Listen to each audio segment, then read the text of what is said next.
Halo everyone, baik lagi bareng aku, Majid Helmi Yusuf. Dan kali ini kita akan ngebahas pengaruh individu dan kelompok referensi perilaku konsumen. Kalian tahu nggak sih perilaku konsumen itu apa? Jadi, perilaku konsumen adalah proses seseorang konsumen mencari, memilih, membeli, menggunakan, serta mengevaluasi produk dan jasa untuk memenuhi kebutuhan dan keinginan mereka. Perilaku konsumen menjadi dasar bagi konsumen untuk membuat keputusan pembelian sebuah produk.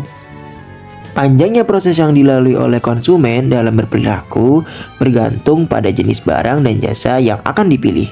Produk yang memiliki bernilai jual rendah tentunya melalui proses pengambilan keputusan yang relatif lebih mudah dibanding dengan produk yang bernilai jual lebih tinggi. Mari kita bahas materi yang pertama, yaitu pengaruh individu terhadap perilaku konsumen. Di sini aku udah mengkaji beberapa faktor individu terhadap perilaku konsumen. Yang pertama ada usia dan tahap daur hidup. Orang membeli barang dan jasa yang berbeda sepanjang hidupnya. Mereka makan makanan bayi selama tahun-tahun awal hidupnya. Banyak ragam makanan selama tahun pertumbuhan dan kedewasaan, serta diet khusus selama tahun-tahun berikutnya. Selera orang terhadap pakaian, perabot, dan rekreasi juga berhubungan dengan usia. Konsumsi juga dibentuk oleh siklus hidup keluarga, di antaranya tahap bujangan, pasangan yang baru menikah, pasangan yang telah memiliki anak yang belum mandiri, pasangan suami istri yang beranjak tua dan tidak tinggal bersama anaknya tetapi masih bekerja, pasangan suami istri tua yang tidak tinggal dengan anak dan sudah pensiun, serta hidup sendiri baik masih bekerja maupun sudah pensiun. Yang kedua ada pekerjaan. Pekerjaan seseorang juga dapat mempengaruhi pola konsumsinya. Pekerja kerah biru akan membeli pakaian kemeja, sepatu kerja, dan kotak makan siang. Direktur perusahaan akan membeli pakaian yang mahal, perjalanan dengan pesawat udara, dan perahu layar yang besar. Yang ketiga ada kondisi ekonomi. Kondisi ekonomi seseorang meliputi pendapatan yang dapat dibelanjakan, tabungan, dan milik kekayaan. Kemampuan menjamin dan kerelaan untuk membelanjakan uangnya daripada untuk ditabung. Para pemasar perlu melihat kondisi ekonomi konsumen. Jika resesi dengan suku bunga tinggi, konsumen akan cenderung menabung daripada membelanjakan uangnya hingga menimbulkan sikap konsumtif. Yang keempat ada gaya hidup.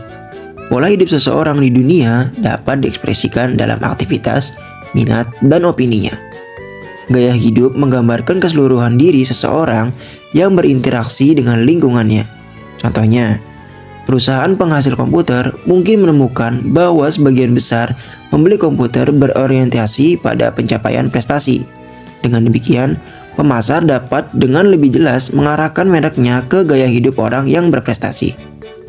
Yang kelima, ada kepribadian dan konsep diri. Kepribadian biasanya dijelaskan dengan menggunakan ciri-ciri seperti kepercayaan diri, dominasi, otonomi, kehormatan, kemampuan bersosialisasi, pertahanan diri, dan kemampuan beradaptasi. Yang juga berhubungan dengan kepribadian adalah konsep diri atau cita pribadi seseorang.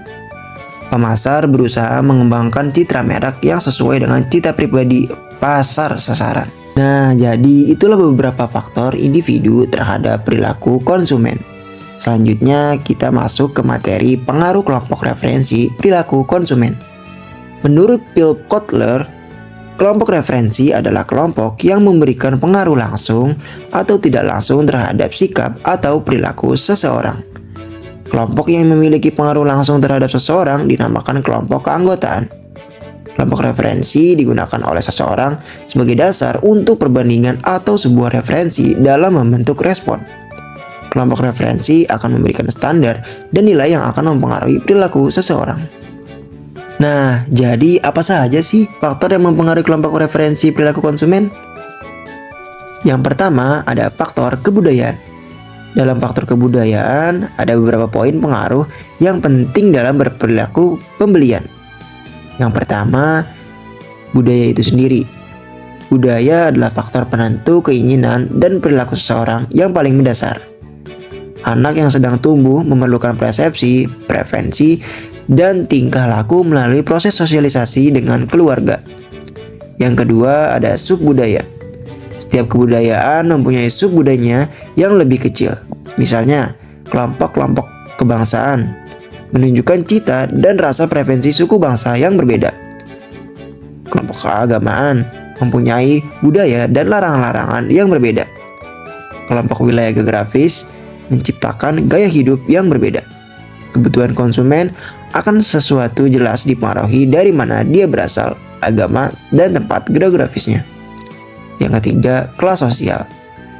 Pada dasarnya, semua masyarakat mempunyai strata sosial.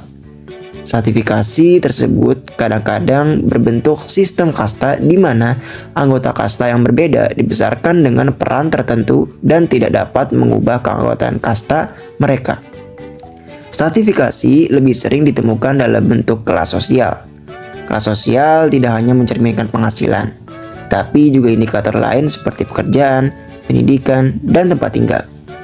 Kelas sosial berbeda dalam hal busana, cara bicara, preferensi rekreasi, dan memiliki banyak ciri-ciri lain. Kelas sosial menunjukkan preferensi produk dan merek yang berbeda dalam banyak hal, termasuk pakaian, perabot rumah tangga, kegiatan dalam waktu luang, dan mobil. Selain faktor kebudayaan, perilaku seorang konsumen dipengaruhi juga oleh faktor-faktor sosial seperti kelompok keluarga, peran, dan status. Keluarga adalah organisasi pembelian konsumen yang paling penting dalam masyarakat yang terdiri atas 2 orang atau lebih yang terikat oleh perkawinan, darah, dan adopsi. Keputusan pembelian keluarga tergantung pada produk, iklan, dan situasi. Dan dari orang tua juga, seseorang mendapat orientasi atas agama, politik, dan ekonomi, serta ambisi pribadi, harga diri, dan cinta. Pengaruh yang lebih langsung terhadap perilaku pembelian seseorang adalah keluarga prokreasi, yaitu pasangan dan anak-anak seseorang.